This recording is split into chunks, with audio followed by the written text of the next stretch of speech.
Eu sou Mário Persona e essas são as respostas que eu dei aos que me perguntaram sobre a Bíblia.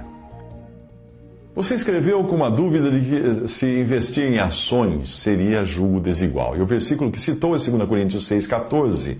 Não vos prendais a um julgo desigual com os infiéis, porque que sociedade tem a justiça com a injustiça e que comunhão tem a luz com as trevas. A passagem fala de qualquer tipo de sociedade ou associação, incluindo casamento, negócios ou qualquer coisa que coloque um crente e um incrédulo atados, amarrados por algum compromisso. O jugo é chamado de canga em algumas regiões do Brasil, e é aquele pedaço de pau, que era um pau arqueado, né, que era colocado e é ainda colocado sobre o pescoço de 2 bois para puxarem um carro de boi ou puxarem um arado. O jugo mantém os 2 animais unidos. E para que o jugo funcione, os animais precisam ter o mesmo passo. É por isso que no Antigo Testamento não era permitido colocar um boi e um jumento para lavrarem juntos debaixo do mesmo jugo. Com o boi e com o jumento não lavrarás juntamente, diz Deuteronômio 22:10. É porque os animais têm alturas diferentes, têm passos diferentes, têm uma cadência diferente, força diferentes, e acabarão arrebentando os arreios. O crente e o incrédulo não devem entrar numa sociedade, ou seja, caminhar lado a lado com um objetivo comum.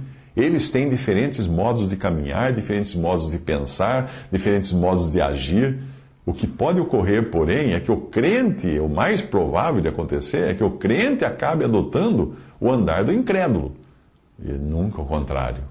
Deus é sábio, né? Se ele não permitiu, é porque ele sabe o que vai acontecer no final. Se você pensar em 2 sócios, o incrédulo provavelmente poderá querer agir de forma desonesta nos negócios, o que causará problemas se o crente quiser obedecer a Deus.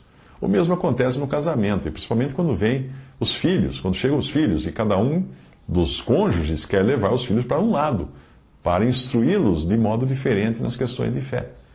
Existem ocasiões em que é preciso depender da graça de Deus e seguir vivendo, como é o caso de alguém que se converter depois de casado. Bem, essa pessoa não irá se separar porque se converteu e querer usar dessa alegação, como motivo para se separar, né? Porque ela está em julgo desigual, agora tem que se separar do cônjuge de jeito nenhum. Seria uma desobediência a Deus separar-se por essa razão, porque Deus diz o que fazer a respeito na sua palavra. A sua dúvida está mais relacionada às sociedades humanas e de negócios, como investir em ações, por exemplo. Há alguns anos, quando você comprava uma linha telefônica no Brasil, você ficava sócio da operadora de telefonia, ou seja, você não comprava uma linha, você comprava ações da empresa. Ao aplicar o seu dinheiro numa poupança, por exemplo, uma caneta de poupança no Brasil, obviamente o banco irá movimentar esse dinheiro em diferentes aplicações, o mesmo acontecendo com o seu fundo de garantia, do seu plano de previdência.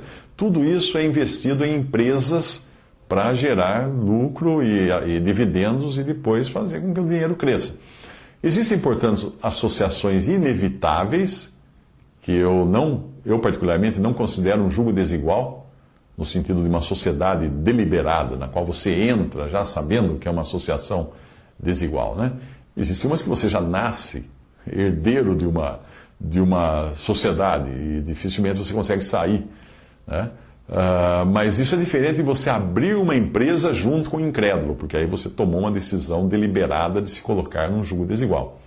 Ao comprar ações de uma empresa, você pode considerar que está associando-se aos resultados da empresa, não exatamente ao modo de operação da empresa, porque você está livre para entrar e sair do negócio do jeito que você, na hora que você quiser. Quando você compra ações, você pode vender as ações, comprar outra.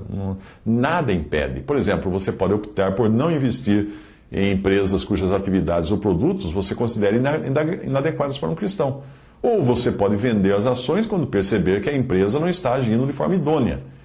Isso costuma acontecer, às vezes, uma empresa envolvida no escândalo, o que acontece com as ações? Despencam, por quê? Porque muita gente vende essas ações, não concorda com aquilo que a empresa fez, com aquele escândalo.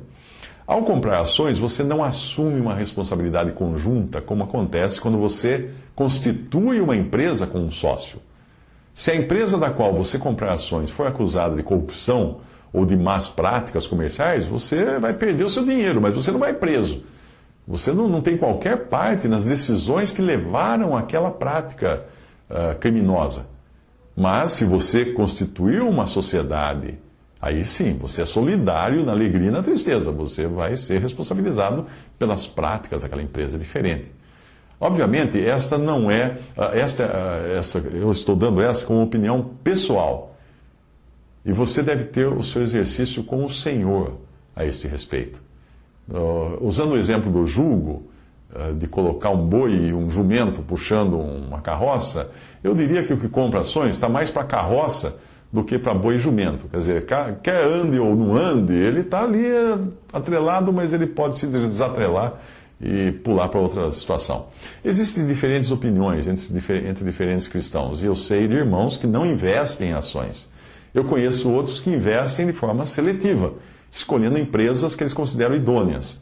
Outros que eu conheço, já ouvi falar, nem usam cartões de crédito. E houve uma época que muitos cristãos se recusavam a comprar produtos que tivessem códigos de barra. Algo que hoje seria impossível de fazer, né? Porque não dá nem para ir ao supermercado. Porque eles consideravam o código de barras uma etapa prévia do domínio do anticristo. Como eu disse a você, cada um deve ter bem claro essas questões consigo mesmo e com Deus.